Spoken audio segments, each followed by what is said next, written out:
¿Por qué quieren que Petro se vaya? ¿Cuál es el problema? Si se supone que la izquierda es mala, que es lo peor, que es comunista, que guerrillero, que esto, que lo otro, ¿cuál es el problema? El problema es que las personas no se toman el tiempo para investigar sobre temas puntuales como el comunismo, socialismo y capitalismo, para así poder comprender y entender la realidad de las cosas, sino que se ponen a hablar y hablar y hablar mierda, repitiendo lo que escuchan o ven en los canales tradicionales como RCN y Caracol. Pero vamos por parte. Antes de responder por qué quieren que el presidente Gustavo Petro se vaya, quiero hacerles un poquito de pedagogía y explicarles con absoluta claridad esto que a muchas personas lo confunden o no tienen idea de qué se trata, qué es el comunismo, el socialismo y el capitalismo. Se los voy a explicar no como en los libros de texto, sino con ejemplos reales de esos que uno ve o vive en el día a día. Empecemos con el comunismo. Imaginemos que vivimos en un barrio donde todo es de todos. Nadie es dueño de nada individualmente, ni de su casa, ni de su moto, ni de su negocio. Todo lo maneja una junta del barrio que decide a quién le dan qué cosas según lo que cada uno necesita. Suena bonito, ¿cierto? Pero aquí viene el detalle. Como nadie puede tener más ni menos, todos ganan lo mismo. Trabaje mucho o poco, van a ganar lo mismo, van a obtener los mismos resultados. Y como todo lo administra una sola autoridad, y si esa autoridad se vuelve corrupta o autoritaria, pues nadie puede reclamar, ni competir, ni mejorar su situación individual. Pongamos un ejemplo, Corea del Norte. Allá el Estado lo controla todo. Las personas no eligen libremente ni lo que ven en televisión. No hay competencia ni empresas privadas, todo se hace según lo que dice el régimen. Ahora, ¿de qué trata el socialismo? Pensemos que vivimos en un barrio donde sí puedes tener tu casa, tu moto, pero hay ciertas reglas. Si tú ganas mucho dinero, debes pagar más impuestos para ayudar a quienes tienen menos. Hay salud, educación, transporte público para todos y el Estado se encarga de que nadie se quede sin lo básico. En otras palabras, sí puedes progresar, pero el Estado entra a equilibrar la cancha para que todos tengan las mismas oportunidades. Es sencillo de entender. Si tú tienes una empresa que genera poco dinero, pagarás poco impuesto. Y si tú tienes una empresa, una multinacional, donde ganas demasiado dinero, vas a pagar los impuestos de acuerdo a esos ingresos. Un ejemplo, Suecia o Noruega. Allá hay empresas privadas, pero también salud gratuita, educación de calidad para todos y ayudas sociales. Hay riqueza, pero se reparte con justicia, con más equidad. En el caso latinoamericano, Cuba es un ejemplo más radical, donde casi todo lo maneja el Estado, pero no hay muchas libertades económicas. Y por ejemplo en Venezuela, intentó un modelo socialista, pero con errores dramáticos que terminaron en una crisis profunda. Por último, el capitalismo. Este es el barrio donde cada quien tiene lo suyo y hace con su plata lo que quiera, lo que le dé la gana. Si tú trabajas duro, con disciplina, estudias y abres un negocio, te va bien, puedes ganar mucho dinero. Pero aquí el Estado casi no interviene. Entonces, si a alguien le va mal, no hay mucha ayuda, no hay esperanza. La competencia manda. Es como una carrera. Algunos llegan lejos, otros se quedan atrás y no siempre por culpa propia. Un ejemplo es Estados Unidos. Allá la gente tiene muchas oportunidades de hacerse rico, pero también hay gente durmiendo en las calles por doquier. Si te enfermas y no tienes seguro, puedes quedar en la ruina, puedes morir al día siguiente si es posible y nadie lo notará. Existen gobiernos que están entre el uno y el otro o simplemente no hacen parte de ninguna de las anteriores. Porque así como busca equidad en algunos aspectos como derechos constitucionales, derecho a la justicia sin que intervengan los apellidos y todo aquello que al compararlo con un súper rico no se vea en desventaja. Muchos confunden este concepto porque creen que en el caso del presidente Gustavo Petro, cuando habla de equidad, piensan de una manera irónica que se refiere a que el rico debe estar al mismo nivel económico y socioeconómico que el pobre. Pero no es así. La equidad también tiene que ver con los pagos de impuestos.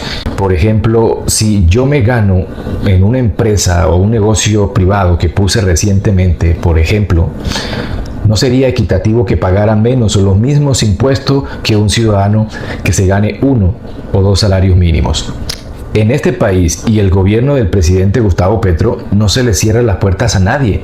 El rico puede seguir prosperando, pero con dignidad, pagando sus impuestos y el pago justo a todos sus empleados. Pero como todos sabemos, y aquí sí ya entro a responder la primera pregunta, es que los empresarios de grandes dimensiones regularmente acuden como primera opción a la corrupción. Y como dije en un video anterior, que en realidad no sé por qué se estancó, porque reconozco que es un buen video donde traté de dar la información de esto que voy a referir a continuación. Los ricos y empresarios muchas veces no son corruptos por opción, sino por obligación. Es decir, para poder empezar a operar deben sí o sí pagar unas coimas mensuales, como hacían los paramilitares en una época. No sé si recuerdan a ese pago que le llamaban vacunas. Ahora sí, ¿por qué quieren que Petro se vaya? Nada más es analizar la cantidad de ollas podridas que este presidente y su gobierno han destapado.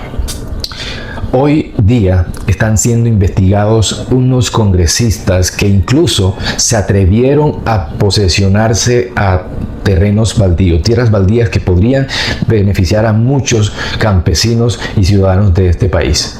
Por otra parte, toneladas de drogas han sido incautadas. Este emprendimiento que ha permitido que muchos de estos que hoy quieren a Petro fuera del cargo se vean en serios problemas con los patrones de más arriba. La realidad de todo este entramado son dos cosas en particular. La primera es la evidente, la que todos vemos a diario, cómo este gobierno les ha quitado la máscara a más de un político que está haciendo cositas que quizás en otro gobierno lo hubieran visto como algo normal, lo hubieran pasado por alto. También quieren que Petro se vaya porque para nadie es un secreto que por culpa de políticos corruptos que se creen dueños del país, simplemente actúan como si nada, arrebatando las oportunidades de los colombianos de poder tener una oportunidad única de que le devuelvan sus derechos, los que le fueron arrebatados en tiempos anteriores. Por otro lado, los tornillos que quedaron de gobiernos anteriores se les está acabando su tiempo y poco a poco han venido perdiendo el poder. Aquí es donde yo me pregunto, muchas personas decían que Petro nos iba a llevar a una dictadura. Amigo, vivimos en una dictadura disfrazada de democracia desde hace décadas. Todo lo que se hace o se mueve en este país debe ser autorizado y aprobado por una sola persona. Si a ese señor le da la gana, se aprueba en el Senado la reforma o se ejecuta una ley para favorecer a sus amigos. Desde hace décadas tomaron a Colombia como si se tratara de un botín y se la reparten sin importar lo que pueda pasar. 12 años esperamos a este presidente desde la primera vez que se lanzó y se postuló a la presidencia. Y ahora que tenemos la oportunidad de cambiar todo y organizar este país como debe ser, no la vamos a desaprovechar. Gustavo Petro pudo hacer su periodo presidencial como todos los anteriores, pero no lo dejaron gobernar. Y por eso es como dije una vez, si el presidente es reelegido no es por culpa del pueblo o de él mismo. Fue la extrema derecha quien nos reeligió desde el día cero cuando él empezó su mandato presidencial. ¿Por qué? Porque si el presidente hubiera hecho su trabajo como todos los presidentes y no como un administrador de finca, lo único que hicieron fue abrirle los ojos a aquellos que aún estaban cegados por la mentira y manipulaciones que han ejercido los medios corruptos del país. Quiero hacer énfasis en algo para terminar. Alguien me mostró su negativa ante este presidente con argumentos que para él son suficientes para desaprobar su mandato, para desaprobar su estadía en este país como presidente. Primero me habló del hijo del presidente Gustavo Petro, que está involucrado en actos de corrupción. Yo le respondo a esta persona, tiene razón, tiene mucha razón, amigo, pero recuerde que este país es tan incomprensible que mientras usted lo critica por actos delictivos, otros antipetristas lo recriminan por no defenderlo, o que él como presidente lo hubiera defendido sin tanto rodeo, hubiera sacado a su hijo ya de este problema. ¿Quién nos entiende? pero desde mi punto de vista actuó como debe ser. Aún sea su hijo, y si se atrevió a trabajar con actos delictivos, que pague. Y no como hizo alguien por ahí que mientras los hijos se volvieron multimillonarios vendiendo manillas, no dejó ni siquiera que los medios se acercaran a ellos. Dejando claro esto, vamos a responder a lo demás. Pongamos que usted puso a operar una fábrica. Usted, como es de entender, accedió a entregar cargos importantes. Sin embargo, a uno o más de sus funcionarios empezaron a trabajar con mercancías robadas, otros con productos adulterados que no cumplen con los estándares de seguridad. En una intervención, usted y su empresa quedarán desacreditados por completo. La única diferencia aquí es que quien lo hizo lo paga. Y por eso, muchos que han trabajado con el presidente y se han dejado llevar por la codicia están siendo investigados o están presos. Y otros que no sé por qué simplemente fueron destituidos de su cargo sin ninguna amonestación.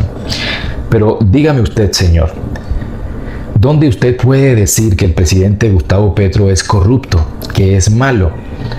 Él no es omnisciente para estar en todos lados al mismo tiempo y vigilar lo que hace el uno o el otro. Y sí, cometió un error y fue tratar de crear un pacto histórico donde los corruptos pudieran trabajar con dignidad. Y ya todos conocemos el final de esa historia. En resumen, los que realmente quieren que el presidente Gustavo Petro se vaya es por una sola razón. Ellos no pueden permitir que el presidente termine su mandato como todos los presidentes, porque ya todos sabemos lo que va a venir después de ahí, que es la continuidad de este legado. Entonces ellos necesitan romper esa brecha, romper esa línea de tiempo para que esto como que se regule, se resetee y ellos puedan otra vez tomar el poder. Ya se dieron cuenta que la vieja retórica del asesinato y destrucción y homicidios y todo esto no les ha dado resultado. Ya la gente no come ese cuento de que Colombia está vuelta en llamas, asesinato, homicidios y nosotros somos los salvadores. Ya Colombia sabe de dónde viene toda esa criminalidad, ya el país sabe de dónde vienen todas esas muertes y todos esos desastres. Ya saben quién da la orden. Entonces, ya ellos son conscientes de que esta retórica no les da resultado. Entonces, ahora están implementando otro tipo de estrategia y es derrocar al presidente. Y lo peor de todo, señores, es que a ellos no les importa, porque francamente ellos no van a poner una sola alma, ellos no van a salir a las calles. Pero donde eso llegara a pasar, todos somos conscientes que ese día va a haber un desastre histórico, muertes y sangre por doquier. Y es lo que yo quiero que ustedes entiendan. No se dejen llevar por estos marranos, que lo único que les importa son sus bolsillos, son sus propios intereses y lo que ellos puedan sacarle más a este país, seguirlo exprimiendo el erario público como lo han hecho por décadas. Entonces no caigan en su trampa, hermano. No se deje llevar por esos marranos, por ese JP, por ese Polo Polo. Son unas porquerías que yo les aseguro que el día que eso ocurra, ninguno de ellos van a estar en las calles. Van a estar solamente viéndonos por la televisión cómo nos matamos los unos a los otros. Usted no quiere eso, yo tampoco lo quiero. Entonces no nos convirtamos en un enemigo, porque eso es lo que ellos han hecho todo el tiempo. Sembrar el odio y la guerra entre nosotros. No nos dejemos llevar por estos estúpidos. Vamos a hacer las cosas como deben ser. Si el presidente Gustavo Petro decretó la consulta popular, pues que sea la Corte Constitucional la que decida si es viable o no. Usted no tiene por qué poner tutela, por qué poner demanda, como dice el otro pendejo. Usted simplemente, como yo, esperemos que la ley se pronuncie y que se haga lo de rigor. Vuelvo y les digo, ni Vargas Lleras, ni Uribe Vélez, ni Santos, ni Gaviria, ni los congresistas corruptos de la derecha se van a mostrar en las calles si algo de esto sucede en el país.